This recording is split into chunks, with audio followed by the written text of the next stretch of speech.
সুপ্রিয় দর্শকবৃন্দ, আশা করি সবাই ভালো আছেন।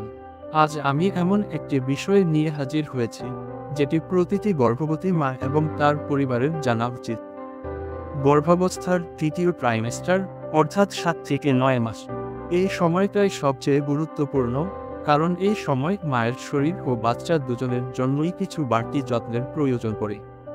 চলুন তাহলে জানি এই সময়ের ঝুঁকি, করণীয় এবং কিছু গোপন গুরুত্বপূর্ণ টিপস।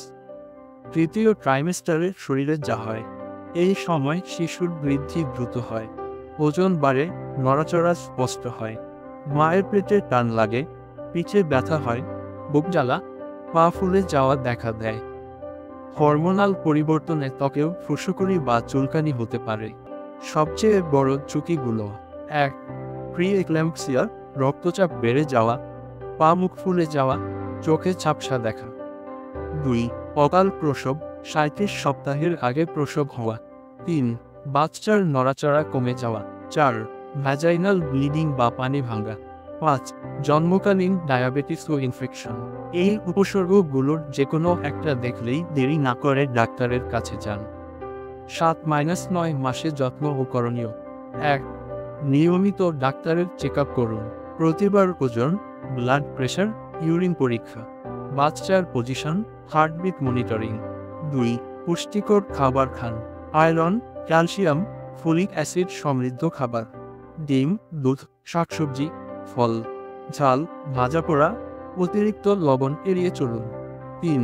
পর্যাপ্ত পানি পান করুন। দিনে 8-10 গ্লাস পানি। ডিহাইড্রেশন হলে প্রসবের আগে পানি ভাঙতে পারে। 4. হালকা ব্যায়াম করুন। ডাক্তারের পরামর্শ নিয়ে 15-20 মিনিট হাঁটা। ঘাড়, কোমর ও পিঠের ব্যথা কমাতে প্রেনেটাল যোগা। 5. মানসিক চাপ মুক্ত থাকুন।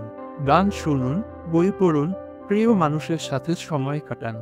অতিরিক্ত দুশ্চিন্তা এড়িয়ে চলুন। 6. জন্মের প্রস্তুতি নিতে থাকুন। Hospital bag ready. জরুরি নম্বর সংরক্ষণ। জন্মপরবর্তী শিশুর যত্ন ও বুকের দুধ খাওয়ানোর বিষয়ে জেনে নিন। অতিরিক্ত গোপন টিপস: রাতে বাম পাশ হয়ে শোয়াটা ভালো, এতে বাচ্চার দিকে রক্ত প্রবাহ বাড়ে।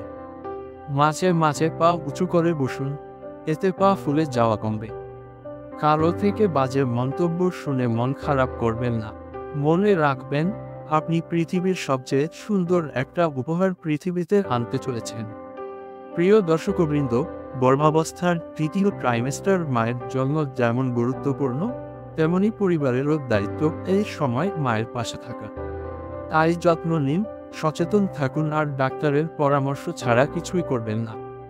ভিডিওটি ভালো লাগলেই লাইক দিন, কমেন্ট করে জানাবেন কেমন লাগলো আর মিডিট্রিক চ্যানেলটা সাবস্ক্রাইব করতে ভুলবেন না।